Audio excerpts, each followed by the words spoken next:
Nako, usapang vlogger na mahilig magpakalat ng maling opinion, Banat Bay. At ito na nga mga kaidol, no? Si Banat Bay mga kaidol ay banateros, no? Oo. Sabihin na naman ni Banat Bay, opinion lamang. Wala naman problema Banat Bay kung maglabas ka ng opinion mo. Sa tamang katotohanan lang po Banat Bay. Puro ka fake news eh, no?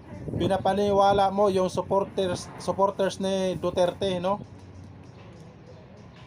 Kaya nga tinatawag ang fake news eh. Maling opinion po 'yan. Walang problema na maglabas ka ng opinion Banat Bay, no? Pero sa tamang opinion, tamang katotohanan po tayo. Oh, panoorin po natin si Banat Bay mga kaidol, no? At naniniwala talaga mga kaidol at pinapaniwala niya yung mga supporters ni Duterte mga kaidol. Panoorin po natin mga kaidol. Magandang araw sa inyo mga banateros. Eto na nga, mukhang makakabalik na si Pangulong Duterte. Naku po, malupit po ito. Palakpakan tayo. Alam nyo mga kababayan, itong nangyayari ngayon sa Dahig, talaga nga naman sinusubaybayan ng buong mundo. At isa sa sinusubaybayan at laging inaabangan ho ng mga media dito ay yung abogado ho ni Pangulong Duterte na alam mo, ano siya, may pagkamataray siya, pero gusto ko siya. Kasi Nako po Banat Bay, no? Alam mo Banat Bay, tama naman na maglabas ka ng opinion mo, no? Pero sabi ko sa iyo, sa tamang katotohanan lang po yung opinion. Yan po ang laging sinasabi mo eh, no? Banatiros ka, no? At okay lang na maglabas ka ng opinion mo, pero sa tamang katotohanan lang po Banat Bay, no? Puro ko ka fake news eh. Fake news ka Banat Bay. Akala mo talaga makalabas si Digong, maraming proseso yan Banat Bay. Kung matalino ka Banat Bay, isipin mo, no? Huwag kang mauna. Nangunguna ka eh. Kaya nga tinatawag kayong fake news eh. Nangunguna kayo. O, tapusin natin mga kaidol. alam nyo, barado ho yung mga media. Yung mga, alam mo naman yung mga media natin dito, may pagka may pagka pasensya na ho pero ito talaga ang term na dapat itawag sa inyo eh. Mga bayaran at gago, 'di ba? Mamaya pag-usapan natin 'yan, meron akong matinding pasabog mamaya na nakita at ipapakita ko at papaliwanag ko sa inyo. Pero bago po 'yan, ito munang interview ng ilang mga media dito sa abogado ni Pangulong Duterte. At dahil dito sa interview na ito, alam mo na natingin ko maganda talaga ang titulo nitong video natin is Duterte makakabalik na nga. Naku, patay tayo dyan. Ako, ito na panoorin natin to at ipapaliwanag natin sa bawat isa kung ano ba yung nangyayari at kung paano binara ng lawyer ni Pangulong Duterte ang mga media. O, palakpakan muna! Obviously, it's always welcome that there are supporters. O, ayan, nilagyan na natin ng subtitle para mas kasi minsan yung kanyang islang medyo may talaga mahirap intindihin, kaya nilagyan na natin ng subtitle. But politics to one side and the judicial process to another side. And the family want me to convey a message that the judicial process must be respected. Ayan, ang ganda ho ito Yung una kasi parang sinasabi dito, reaction niya doon sa nangyayari na mga pagrarally o suporta ng sambayan ng Pilipino, lalong-lalo na nung panahon ng birthday niya. At ito nga, ang ganda na sinabi niya dito mismong ang pamilya Duterte ang Alam mo Banat Bay, ikaw yung vlogger na pinakabubo at tanga, no? Na pinapaniwala mo talaga ang mga supporters ni Duterte. At naniniwala naman yung mga supporters ni Duterte na mga bubo at tanga. Marami na po kayo, Banat Bay, no? Ikaw yung vlogger na mahilig magpakalat ng maling opinion, no? Kahit fake news, naniniwala yung mga DDA supporters dahil sa'yo, Banat Bay. Banatiros ka pa, tawag-tawag ka ng banatiros, fake news ka naman. Ito Banat Bay, panoorin mo ito, no? Panoorin mo ito para matauhan yung utak mo, Banat Bay. Panoorin mo ito at pakinggan mo ito sinasabi ni Attorney Cristina Conte. Panoorin po mga kaidol. Makakausap po natin ngayon, ICC Assistant to Counsel, Cristina Conte. Attorney Conte, magandang gabi po sa inyo. Magandang gabi, Pinky. Hindi pa pala natapos doon sa unang hiling nila na nireject na ng pre-trial chamber. Ano pong masasabi niyo dito sa naging hakbang ng defense team nga ni dating Pangulong Rodrigo Duterte na alisin yung dalawang ICC judge sa kanyang kaso, pero ito ay kanilang iminungkahi o hiniling sa tinatawag na ICC President. Tama ho ba yun, Attorney? Yes, sa ICC presidency. Actually, yung nuance o yung kaibahan noon, nung una, invitation to recuse or excuse themselves. Ngayon, disqualification. Kung sa Pilipinas, ang term natin yan parang inhibition. Nung una was voluntary inhibition, baka gusto nyo po na kayo na ang umalis sa sarili nyo. Ngayon, nilalatag nila yung basehan para disqualified o mandatory yung inhibition ng judges. Sa tingin namin, itong mga teknikalidad, talagang within their rights, karapatan yan ng prosecution, ng defense, even ng prosecution, even ng kahit anong partido, na i-ensure na talagang fair and impartial yung proceedings. Kaya lang, na babagabag kami na makatagal ito dito sa schedule natin dahil ready na tayo sa merits of the case, dapat sana ng September. Ang isang komplikasyon na kailangan ding i-point out. So, in-address nila ang kanilang request for disqualification sa presidency. Ang presidency, ito ay parang may president yung court talaga, vice president, dalawang vice presidents na nangangalaga or nagpapatakbo ng korte generally. More of administrative.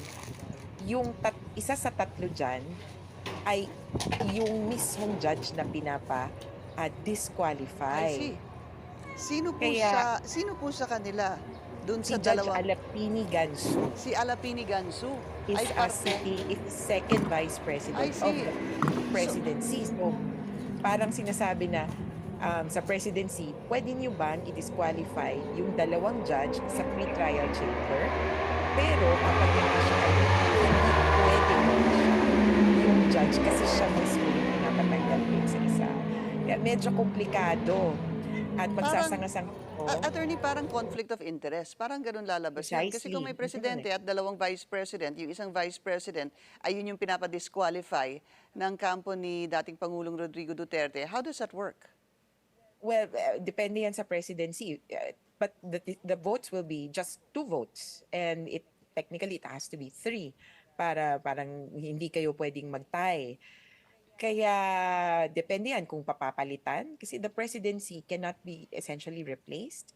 I will have to see how the presidency will act on this. At the same time, they have a recourse probably to the appeals chamber o yung parang pinaka-Supreme Court. Doon naman 5 yung judges. Kung iaakyat pa yan, kumbaga parang ang talagang ayaw nila dito kay Judge Alapini Gansu. Right. At mukhang naghahanap sabi nila, naghahanap ng judge. Pero kung ano't ano man, inaasahan namin na mabilis ang pagpapasya ng both ng presidency at kung sakasakali ng appeals chamber. So are you saying, Attorney, that the presidency, kasi ito pong kanilang paghain ng disqualification para po maintindihan po natin laban dun sa dalawang judge, ay pwede pong yung presidente at dalawang vice president sabihin na, naku, baka mahirap ito dahil yung isang judge nga ay yung pinadi-disqualify, magkaroon ng conflict of interest. So, ihahain na lang dapat ito sa appeals chamber. Pwede ho ba yun? Ay, hindi. Mag-decide sila. They will decide. Nila yun. They will have to decide this and not pass on the issue to another chamber. But whatever their decision could be, depende yan sa defense, could be kind of, ang hirap sabihin yung term na appealed kasi hindi talaga naman ganun yung term, yung recourse. Pero kumbaga iaakyat or ipapa-review dito sa appeals chamber I yung see. decision. Okay, go In the ahead po. meantime, lumalakad. This is just a question. So una, this was a question about what the charges are. So yun yung pag-uusapan natin sa September sana. Ano na ba talaga yung kaso? Pero bago nun, sabi ng defense, wala naman kayong jurisdiction kaya hindi natin dapat pag-usapan yung kaso. Pero napunta pa sa, bago tayo magpasya sa jurisdiction, itong dalawang judges, hindi dapat magpasya. Palitan nyo ng judge. Kaya nagiging sanga-sanga yung issue. How does that affect what is expected doon po sa tinatawag nga na confirmation of charges sa September 23? Nasa ang stage na ba tayo sa Crimes Against Humanity case ni FPRRD? Ibig sabihin ba As- nito sa Setyembre tuloy pa rin yung pagharap ni As dating of now, Pangulo? yes, as of now, ganun pa rin. Doon sa kaso ni Duterte, ang tawag dito ay pre-trial stage. But overall, ang tawag sa situation pa rin ay investigation. Hindi pa sarado, ibig sabihin, naghahanap pa rin or pwedeng maghanap pa rin ng iba pa na huhulihin o tatawaging most responsible for other co-conspirators for crimes against humanity. Pero sa kaso mismo ni Duterte, dahil pre-trial stage, ang nakaschedule talaga ay yung confirmation of charges. May earlier schedule pa, and this is what I'm more worried about. By July 4, we are expecting the document containing the charges. So, we were not expecting the, kumbaga, we call it here in the Philippines, the information or yung sakdal. We're not expecting the information to come in September. It should come earlier so that you can mount an intelligent defense. July pa lang, ibibigay na yan, ipapakita na yan. Kaya sa totoo, mas atrasado pa nga yung schedule. Kaya doon ako nag-worry na kung hindi pa naaayos yung issue sa jurisdiction, baka maapektuhan yung ibang schedule. Pero right now, things are as is. Wala pang desisyon ang pre-trial chamber na i-move ang kung anumang schedule. Meron ho bang implikasyon sa kaso sa ICC yung pagkapanalo ni FPRRD bilang Davao City Mayor? Technically, wala. Hindi pinapatawad o binubura ng pagkapanalo niya bilang mayor yung kaso sa ICC. The fact of the commission of the crimes as alleged remains. And the ICC trial will continue. In fact, if we're talking about immunity, so mas may ganon na, di ba, mayor yan o kaya presidente. Ang pinakamabigat na immunity, ang tinatawag ay presidential immunity. Hindi mo pwedeng kasuhan yung presidente and so forth. Walang ganung kinikilala sa ICC. Kasi sa kanila, kumbaga ito yung mga hindi maabot-abot ng hustisya sa kanilang mga domestic jurisdiction sa kanilang mga bansa. Kaya nandyan ang ICC na avenue para dun sa mga pinakamatitindi, pinakamalalang violators of human rights. Mabilis na follow-up lamang, Attorney Conti, no?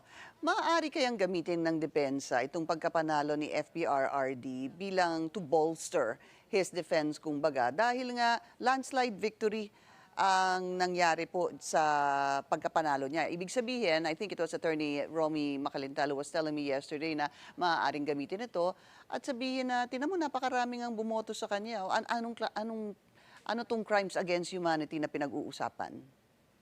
Yan yung parang tinatawag na condonation o pagpapatawad. Dahil binoto mo na rin naman yung dating parang criminal, quote-unquote.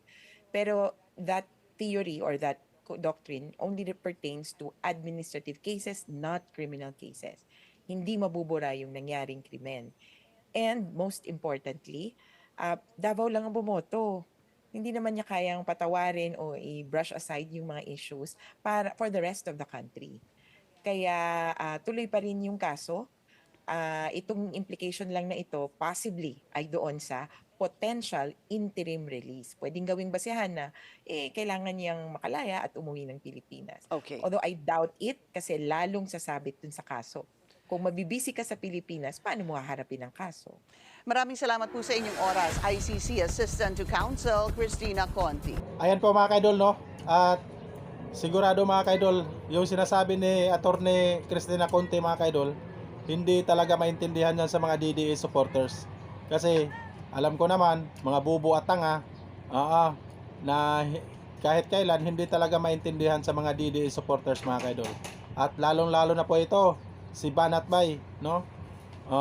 Ito yung vlogger na bubo at tanga na mahilig magpakalat ng maling opinion.